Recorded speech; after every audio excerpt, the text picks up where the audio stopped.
And good morning to you. I'm Todd Duplantis. Welcome to Up to the Minute. Good to have you with us on this 21st day of September. It's a very special day. Of course, it's Tuesday, 21st day of September. Recognize the song Earth, Wind, and Fire. Wrote a whole song about it called September. That's where we're at now. And the best part of today, the cold front arrives. That's right, a real cold front. Tomorrow it should be beautiful. And they're saying really for the next week, it should be pretty nice. Hey, we've got your HCC news and information.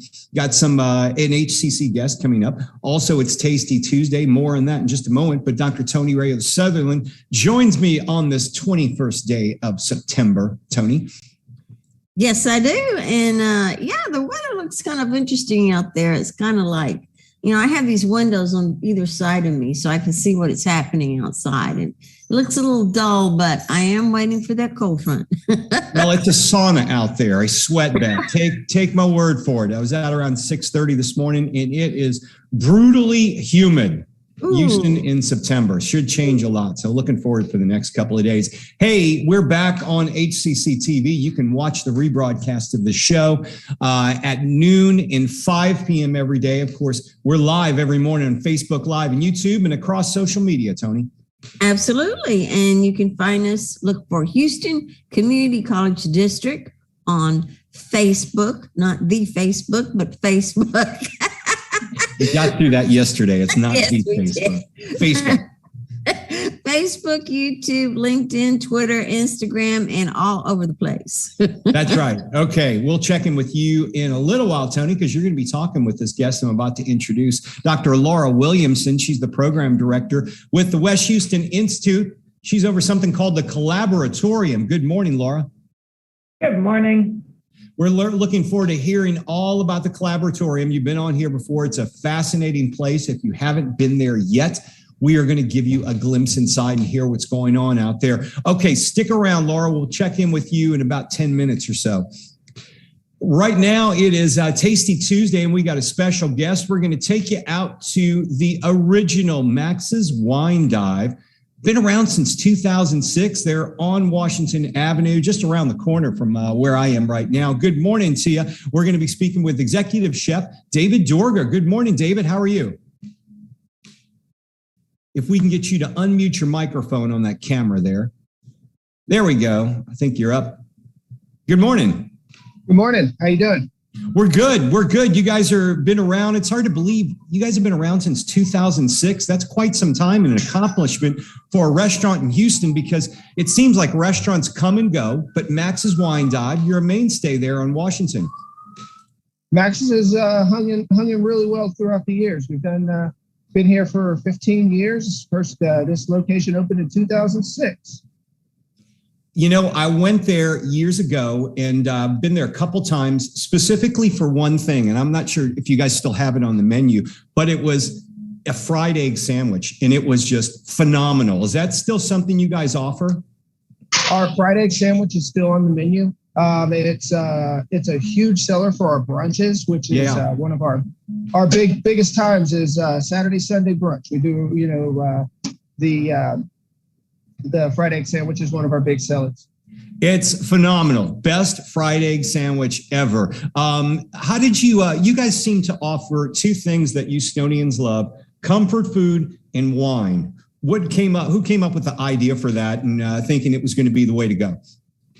Well, the whole concept was started by Jerry Lasco, who moved down here and kind of started this whole idea from that he pulled from his time in New York City, where he wanted kind of a wine kind of upscale, but in a casual setting, which Max's is one of the first places to kind of really offer that here in the Houston area. And you guys also have a big specialty, fried egg, or I should say fried chicken in Champaign. Yeah, that's we had our slogan is fried chicken in Champaign. Why the hell not? What exactly? Why not? Nothing better than fried chicken and Champaign in Houston. You guys have also branched out into other locations in cities with a broader menu. Obviously, the idea and the concept has taken off. Yeah, the concept has done well. We have a location in San Antonio in the Quarry area, and we have another one here in Houston. on Fairview over in Montrose. And the owner was the person who worked with the tasting room. Is that correct? Or is the concept behind that as well? Yes, Jerry Lasco and Lasco Incorporated also has the tasting room as a part of the underneath the umbrella, I should say. And tell us about your background. What brought you to Max's Wine Dive, and what have you been able to bring to Max's Wine Dive? Do you have your own signature dish that you've been able to get on the menu there? Well, I was with Max's since 2018. I just got the executive chef position here in May, and I haven't really had to. I've got a pork belly dish that's on the menu that I've created that's done really well, and I kind of just bring a good stability here and some creative ideas. Tell me about that pork belly dish. That sounds intriguing. That might be something I need to get up there and try out. It's braised pork belly with a Carolina mustard-based barbecue sauce, and it's served with a apple cider vinegar apple slaw. If you haven't had pork belly, folks, it's something to definitely try. I always think it's like bacon on steroids. You always are eating bacon, and I'm always wondering, I always want bacon to not end. I want it to be a bigger cut of bacon, no matter. I'm never happy with just a regular slice of bacon. Pork belly is the bomb. That seems to be the way to go. So you guys really go out with all that. Is that available anytime, or is it just on the brunch menu as well? That one's just on the dinner menu. Okay. But the fried egg sandwich is available all day. Just one of our big sellers at brunch. Oh no! Oh, I know that very well. I think I've had it for the dinner portion there, and like I said, that's what I went for. That's what I went back for. And when I go back there again, that's probably what I'll get. But we'll probably try that other stuff. You're going to be doing. You got something you're going to prepare for us. It's a take on nachos. Is that right? That's correct. It's a fried oyster nacho. Okay. Tell us what's all we know. We got fried oysters on the nacho, which is always a great selling point. How can you go wrong with fried oysters? What else do you guys place on it? I got everything right here. It's a crispy fried wonton with guacamole, a crispy fried oyster breaded in our house blend flour seasoning and cornmeal, a lemon garlic aioli, and it's topped with a garnish of micro cilantro. And then it also is served with a habanero salsa, which you see this is the plate right here. Okay. So you got enough there definitely enough for a couple to share. That looks great right there. I think we might have. Yeah, it comes with 6 nachos. Yeah, I think that in the fried egg sandwich, and I'm done for the rest of the week. I think you'd be all right. Yeah, I think I'd be all right. You're going to put one of them together because it looks fairly simple, but you got some interesting ingredients there. Yeah. So what we end up doing is we put a little bit of the habanero salsa on the plate. So is that stuff pretty hot? It is pretty hot. That's why we put it underneath so that you can scrape it up and enjoy it as you like. Okay. You're going to get a little bit of the flavor of it nonetheless, but if you want a little extra, you can kind of scoop it up without having it drown the nachos so where it's overbearing or a little too heavy for you. We take our fried wonton, goes with a little bit of guacamole. Oh yeah, there we go. The fried oyster goes right on top. A little dab of the aioli. And what type? It's lemon aioli, is that right? It's a lemon garlic aioli. Okay. Do y'all serve that with anything else besides the nachos as well? Yes, our lemon garlic aioli is on our burger. It's on the oyster nacho. It's on, I think it's on a couple other things, and it's a base for a couple of our other aiolis as well. So it's one of our kind of base mayonnaise sauces that we have in house. So there you go. The fried oyster nachos, a simple dish, looks incredible, exquisite. You got, and they're back and you got 6 of them. From what I'm reading, is this right? Only $12 for all that? That's correct.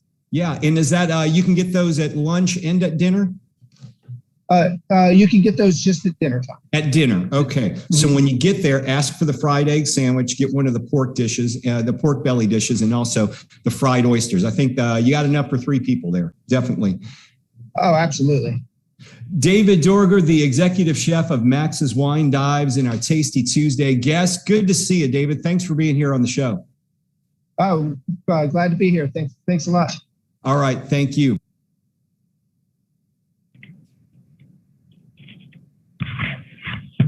There we go.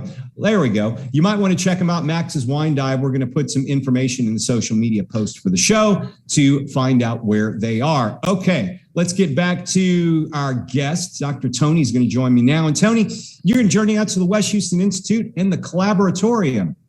Absolutely. And that's a Collaboratorium. What is that? We are going to find out from Dr. Williamson what that's all about. Dr. Laura Williamson, Program Director of the West Houston Institute Collaboratorium. Welcome to the show. Hey, good morning, Tony. And I hope that David's packing up that plate into a to-go box because Todd's probably going to be running over there as soon as this interview's wrapped up. If he doesn't, I will. Okay. I'm headed that way now. Tony, stretch this segment. I'll go pick him up. Okay, very good. Well, okay. Tell us about the Collaboratorium. I know that comes from the word collaborate. So what exactly is it? Exactly, Tony. So the Collaboratorium is a facility in HCC's West Houston Institute. And let me start off with a little bit about what that's all about. So the West Houston Institute is Houston Community College's Innovation Center.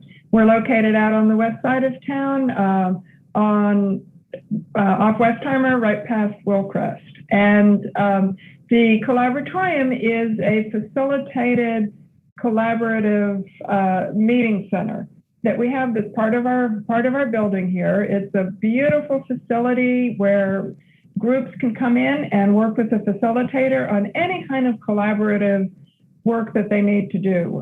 We do board retreats, we do planning sessions, we do strategic planning sessions for folks. We do just sessions to connect and share information, do some brainstorming, coming up with some ideas and so forth. And so people are able to come in here with their team and then work with a trained facilitator who can help them meet their objectives for their session. It's wonderful. Well, I've been there before, and I thought one of the neatest things about the whole thing was the digital collaboration space, that area where you go up there and you just point your finger on the wall and things move around with you. Tell us a little bit about that. Sure. So we have two. Sorry, my dog. What can I say? We have two larger meeting spaces, one of which is our digital collaboration space. And the highlight of that is we have a 20-foot wide touch screen display surface. And so that room is fabulous for doing a presentation where you have a lot of visual information that you want to share with your team.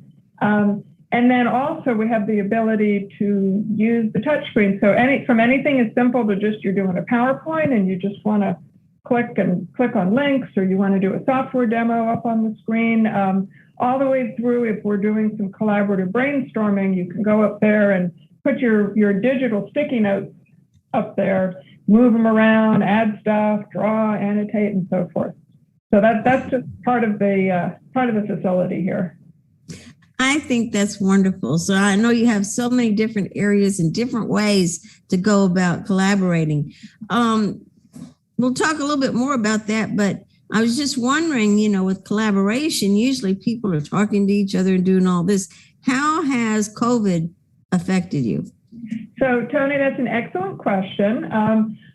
Some of my coworkers at the college assumed that, once we closed because of COVID and then we've reopened, but only under limited conditions, well, I must not have anything to do because nobody's coming into my space, right? But we have shifted all of our work into the virtual space. So now, instead of people coming into the room, we do virtual meetings, and I can facilitate those, and then we use all sorts of digital tools that we have access to so that we can do a lot of the same things that we do in person, but now we can do it virtually.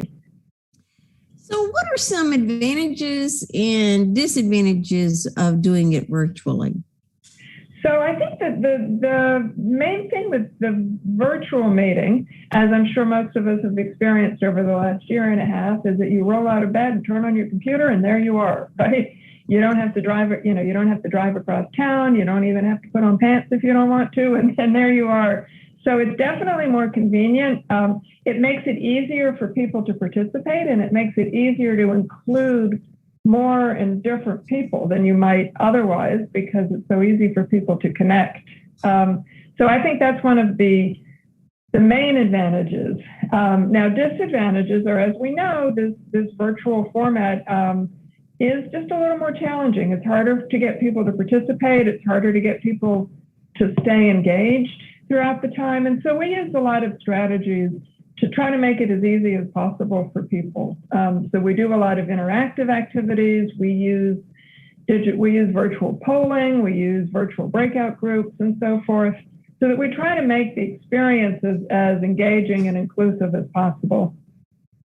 Yeah, I know that I teach online, and I've learned a lot of new strategies to get students, before you're just there and you can, physically get, do things with them. But yeah, you've got to learn a whole lot of new things. But you know what? Some of them are a lot of fun, like the polling and all of that. Right. And I think, I think what's really interesting is that's one of the silver linings of COVID, is it's kind of forced us all to learn some new things and try some new things. But some of the things that we've learned are really things that we might want to keep doing. So I've always done the virtual polling, even when you have people sitting together in a room, you can put some questions up and ask everybody, pick up your phone and connect here and answer some questions, and then you can see everybody's input. And even when you're in person, you can do that. It's a way to get a lot of people to participate quickly, and it's anonymous. So I think we're learning some tools that we can continue using as we come back in person.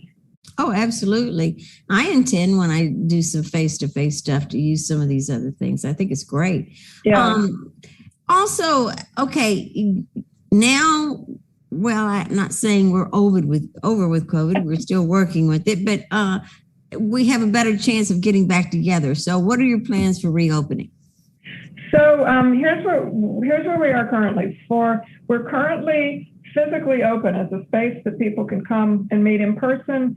Currently, just for HCC employees and students, and in a more limited capacity, so that we can maintain social distancing. So I have had a few groups come in person over the last few months, and so we're open for business in person for HCC folks now, and then as we're able to have more people together, we'll be increasing our capacity.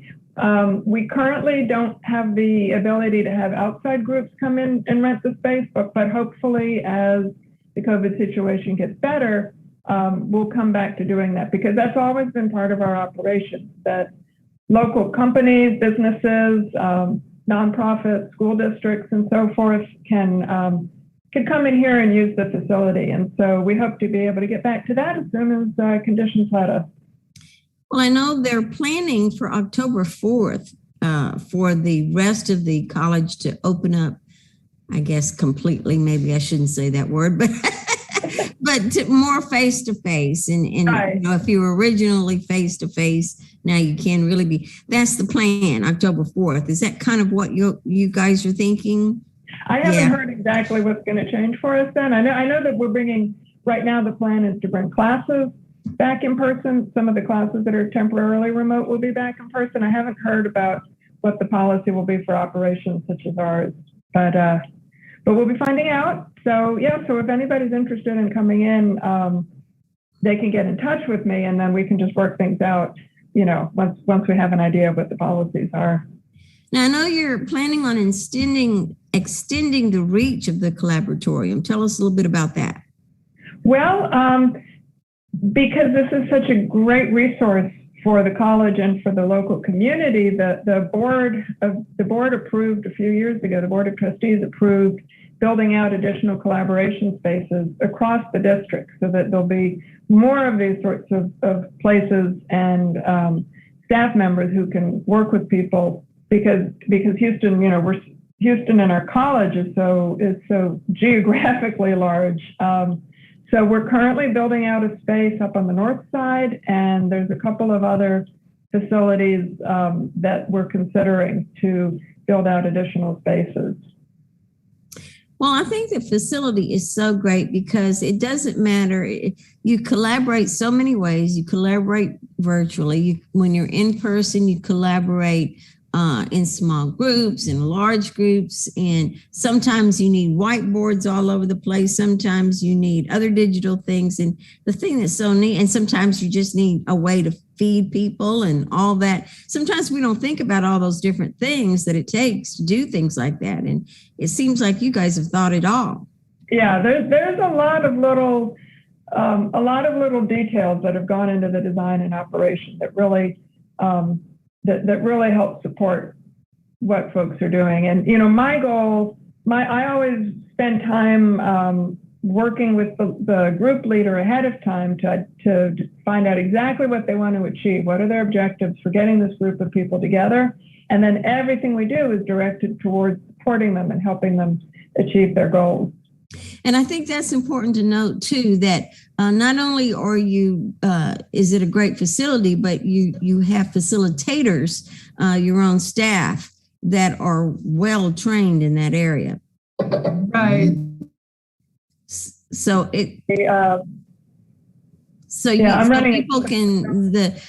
people can hire whatever your staff to help facilitate, right?